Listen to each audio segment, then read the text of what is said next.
It's Martin Luther King Jr. Day again, and this year, rather than having the same conversation 4,000 times, I figured I would just make a video about it. I have three broad points which I'd like to advance. The first of which is Martin Luther King Jr.'s legacy is a contested space in public memory. Okay? Martin Luther King Jr.'s legacy is a contested space in public memory. What this means is that everybody wants to claim Dr. King for whatever it is they're doing at the moment. Okay, you're going to have people who have radically different political persuasions who are all going to believe themselves to be, or at least argue that they are, the inheritors of and the sort of torchbearers of Dr. King's legacy, even if what they are doing and what they believe is wildly different from one another and wildly different from Dr. King himself. Now, on the one hand, this is extremely obvious, and I think everybody intuitively understands that this is what's happening. But it's still worth going through and trying to figure out why we do this. There's a genre of writing, and that's too much glare. There's a genre of writing called hagiography, which literally is like biographies of saints. But it's also used, the word hagiography is also used by historians in a kind of derisive way to refer to historical writings and treatments of historical figures which are overly laudatory and celebratory, and which kind of erase all the complexity of a person and make them into this perfect kind of celebrity figure. And this is quite obviously what has happened with Dr. King. And what's interesting about this is it poses a pretty serious problem for us.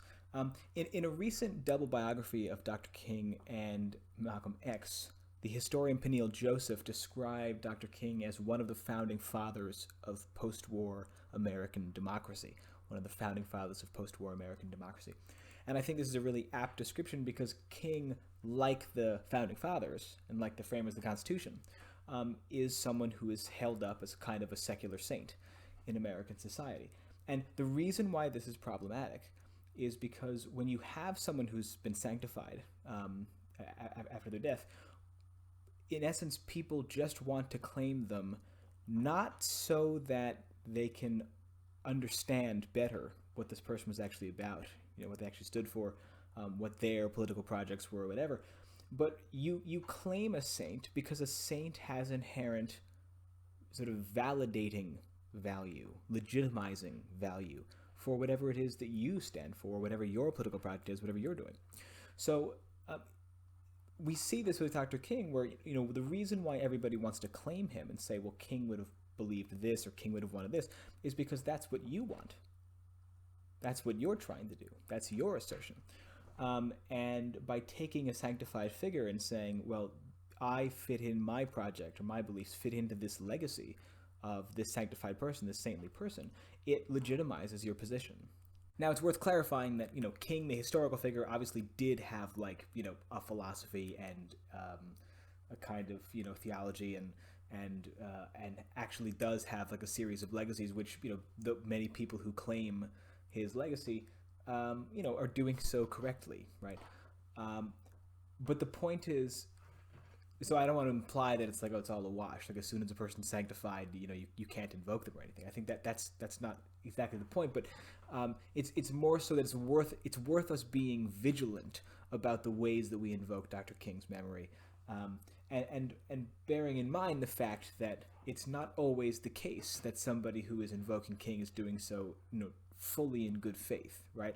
Or that someone who's doing so is actually concerned with King, the historical figure, or engaging with King's legacy in a substantive way. But very oftentimes people will invoke King in ways that are analytically hollow.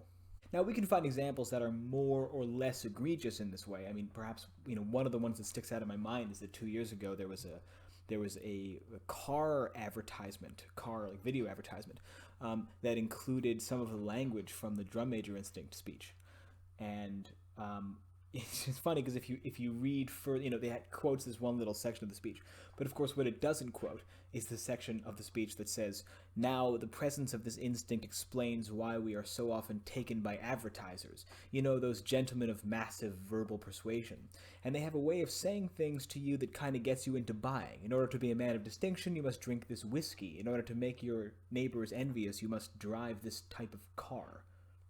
And this would, of course, also include white people saying, "Oh, MLK wouldn't want you to do that. in reference to rioting or whatever it is. But the point is, if you're going to claim Dr. King's legacy for the sole purpose of borrowing some of this legitimizing aura which comes with affiliation with Dr. King, then I would say it's probably a better idea for you to try and advance your ideas or your political project on their own merit, right? Rather than merely relying upon people's association with something which they already know they're supposed to believe in or supposed to think is good.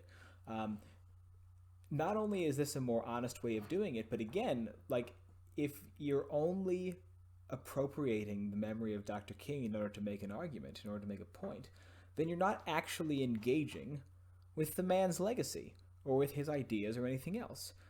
And in that sense, you're missing the entire point of historical study. You know, put another way, you could think about the inverse of this, right? The inverse would be the Hitler argument, right? Where you try and affix anything you don't like, anything you disagree with, any people who you consider your political enemies or ideological enemies, you affix to them, you know, Hitler specifically, or Nazism, or fascism, and in so doing, you invalidate automatically, right? And so, you know, there it's not so much, again, it isn't really about a kind of nuanced historical understanding of the 30s and 40s, but is instead a kind of like, you know, this thing is evil, you know, I think you're evil, I'm going to fix you to this kind of historical evil, and by virtue of making a convincing argument that there's this parallel, I can fully invalidate whatever it is you're doing. And, you know, here again, it sort of makes probably more sense in general, you know, if you're not going to actually engage with history, with the historicity of your subject, it's probably a better idea just to talk about whatever it is you're trying to talk about on its own merits, rather than relying upon this kind of, you know, these historical comparisons, which are really only being appropriated for having either a kind of absolute good or absolute bad natural affiliation in the popular mind. So recap, the first point is King's legacy is a contested space in popular memory.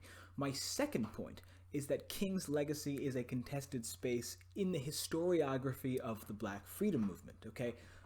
King's legacy is a contested space in the historiography of the Black Freedom Movement. Now remember, historiography is like the study of history. It's the you know, history of historical writing about various subjects. And so, you know, when you talk about the historiography of a particular field or subject, it means all the historical writing about that field or subject. So the historiography of the Black Freedom Movement would be all the books, all the scholarly literature has been produced about the Black Freedom Movement, and I'm specifically thinking about the mid-century Black Freedom Movement in the United States. So there's a lot of interesting scholarly discussions about Dr. King and his legacy. I mean, I'm thinking about things like Michael Honey and others have written about the Radical King, which is in essence sort of shorthand for the ways that King, toward the end of his life, began to move towards a more left politics economically, you know, began to integrate a sort of economic justice politics into his existing idea of the Black Freedom Movement, and also the same thing with his opposition to the Vietnam War and his kind of anti-war position in general.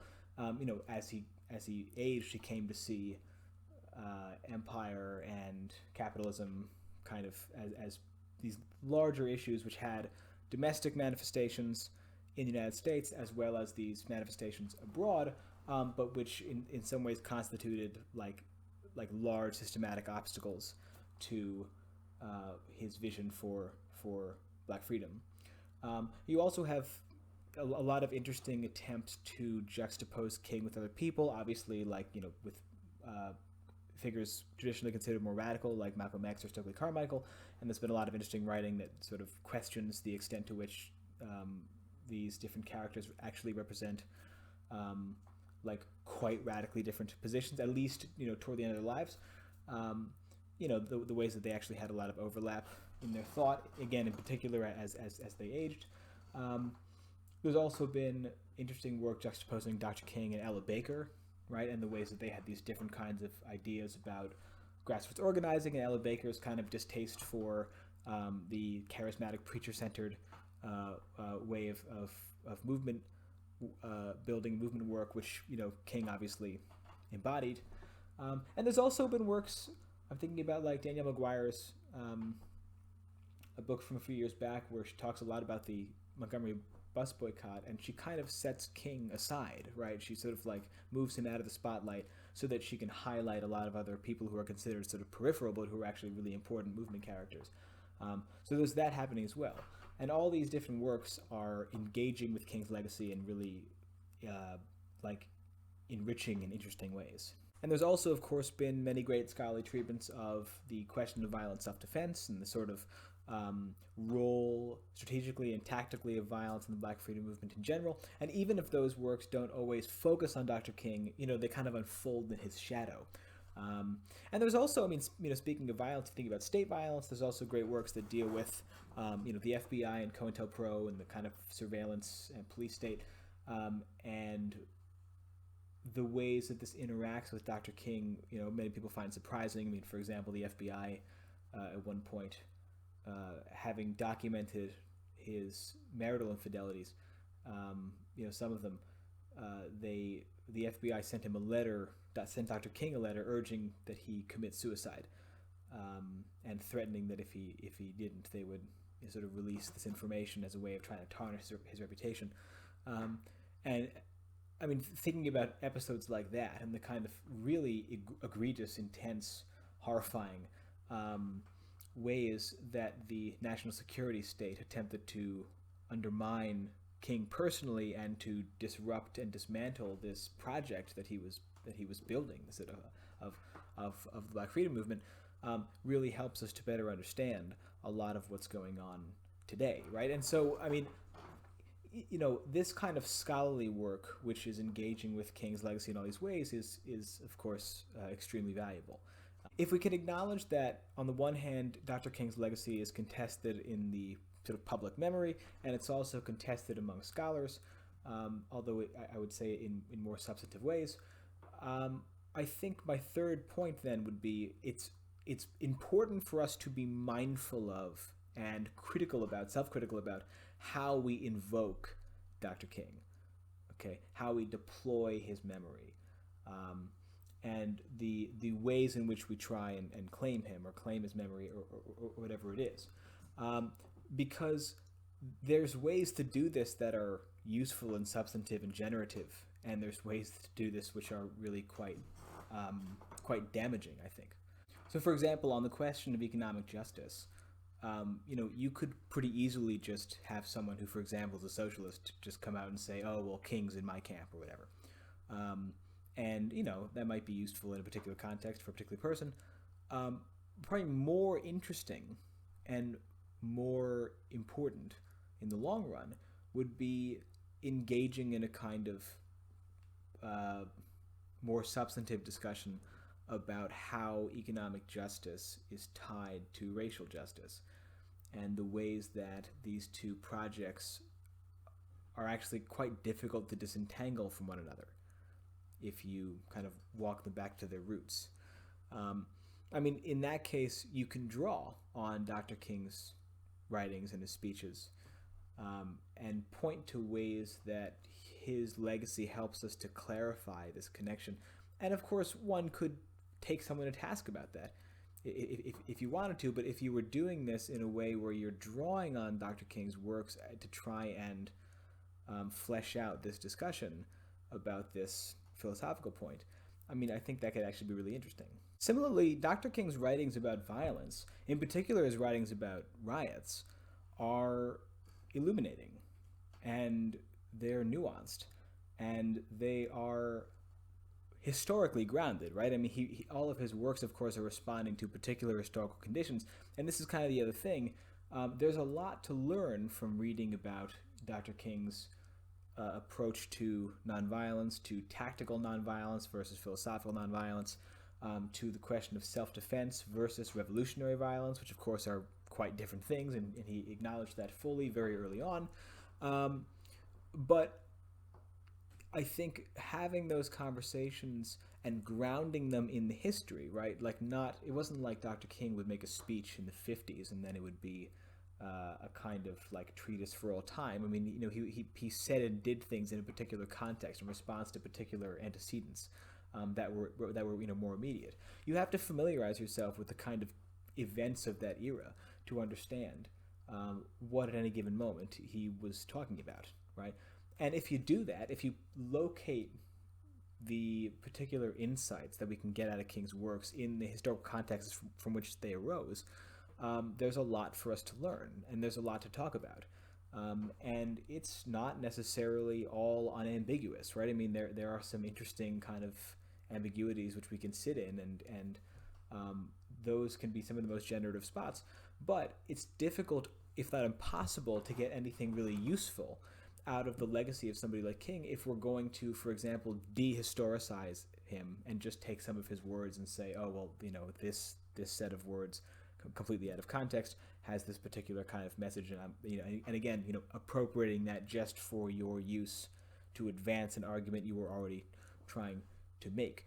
If you want to engage with history in a way that's interesting and which is responsible in the sense of kind of respecting the historical figures in their own historicity, you have to think about things in context. And I suppose another side of that is we need to understand and respect our own historicity, our own context, which is to say, when we rely too heavily upon historical points of comparison, we fall into a pattern of either too dramatically overstating the continuities or too dramatically overstating the changes, right? Nothing has changed at all, or this is a totally different time, so none of that stuff applies anymore. These kinds of positions, neither of which really is realistic or tenable.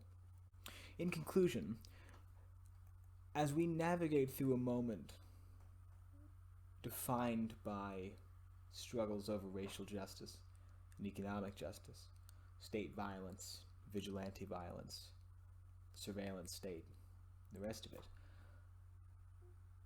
there's so much for us to learn in grappling with the history of the mid-20th century Black freedom movement, and of course with the legacy specifically of Dr. King being one of the most significant figures of that era.